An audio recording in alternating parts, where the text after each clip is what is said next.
उस कमजोरी को देखते ही तोड़ना।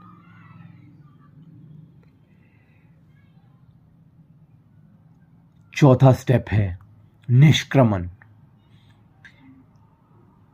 उनकी कमजोरियों को तोड़ते वक्त ही बाहर निकलने का अपना रास्ता दिमाग में सेट कर लेना। कहां मूवमेंट हो रही है, कहां से रास्ता बनेगा, उनकी कमजोरियों को तोड़ते हुए ही कर लेना। समझ रहे हो? हर किसी के बस की बात नहीं है। और ऐसे ही जीवन की तरफ जब आप एक्सेप्ट करके मूव ऑन करते हो तो तुम उस डिस्ट्रैक्शन को जीत चुके होते हो, कॉन्कर कर चुके होते हो। मतलब अब वो तुम्हारा कुछ नहीं बिगाड़ सकता।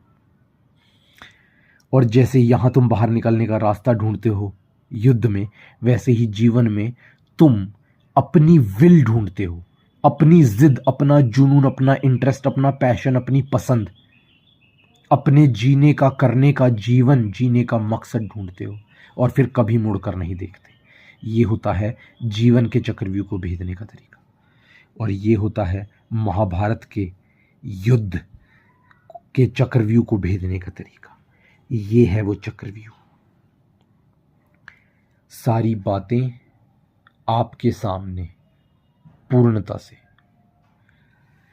अब आप कहेंगे कि बातें तो बहुत बड़ी बड़ी कर दी, लेकिन वो ठहराव, वो एक्चुअल चीज़ काम होता कैसे है, तो मैं आपको बताता हूँ। हमारे आखिरी फेज में कोई एक्सक्यूज, कोई एक्सटर्नल फोर्स जब आपको स्टॉप ना कर पाए तो आप पहला चक्र पार करते हैं। जब आप डीप लर्निंग और प्रैक्टिस करते हैं तब आप दूसरा चक्र पार करते हैं। जब आप जब आप खुद को ऑब्जर्व करने की कला में महारत हासिल कर लेते हैं तब आप अपने ईगो, एंगर, कर्ण वाले इस चक्र को पार करते हैं। जब आप किसी चीज से जुड़ना के साथ साथ उस चीज से अलग होना, डिटैच होना, वो डिटैचमेंट भी प्रैक्टिस कर लेते हैं, तब आप अपने अगले चक्रव्यूह से बच जाते हैं। जब आप हैबिट्स को बदल लेते हैं, रिप्लेस कर लेते हैं, तो आप अपने अगले चक्र से भी बच जाते हैं।